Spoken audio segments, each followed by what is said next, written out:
সবজি দিয়ে চিংড়ি দিয়ে আমার মা আমার জন্য রান্না করেছে, সেজন্য আমি খুশি। Thank you. হ্যালো গাইস, সবাইকে ওয়েলকাম আমার চ্যানেলে। আজকে আমার ছেলের জন্য মজাদার চিংড়ি দিয়ে শসা ডাল রান্না করব। এর জন্য প্রথমে গরম তেলে রসুন কুচি আর পেঁয়াজ কুচি দিয়ে কাঁচা গন্ধ যাওয়া পর্যন্ত ভেজে নিতে হবে।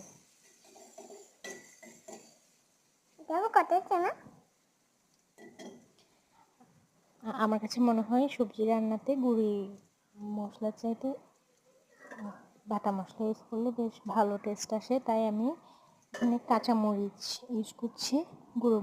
গুঁড়ো মরিচের পরিবর্তে আমি আজকে কাঁচামরিচ ইউজ করছি। তারপর হচ্ছে মশলার মধ্যে যা থাকছে একটু টমেটো পেস্ট। তারপর নমস্কার সবাইকে, সবাই কেমন আছেন? আমার চ্যানেলে স্বাগত। আজকে রান্না করছি শসা ডাল দিয়ে চিংড়ি। প্রথমে তেল গরম হয়ে এলে তেলে রসুন কুচি দিয়ে দিব, তারপর হালকা একটু ভাজার পরে পেঁয়াজ কুচি দিয়ে দেব এবং ভালো করে কাঁচা গন্ধটা যাওয়া পর্যন্ত ভেজে নেব।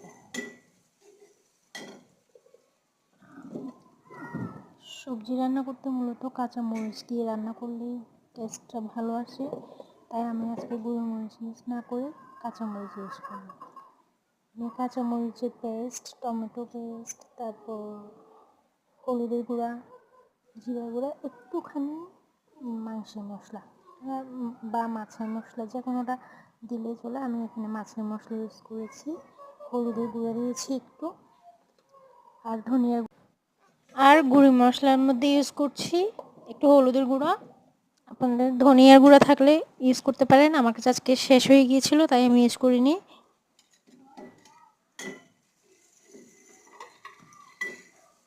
মশলার মধ্যে ইউজ করছি হলুদের গুঁড়ো, ধনিয়ার গুঁড়ো আর একটু রাঁধুনি মাছের মশলা, লবণ।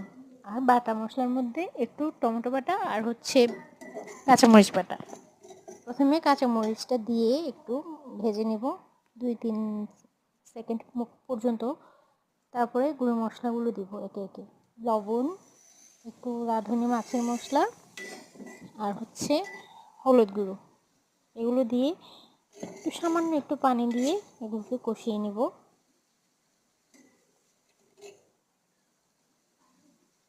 সবজি আমাদের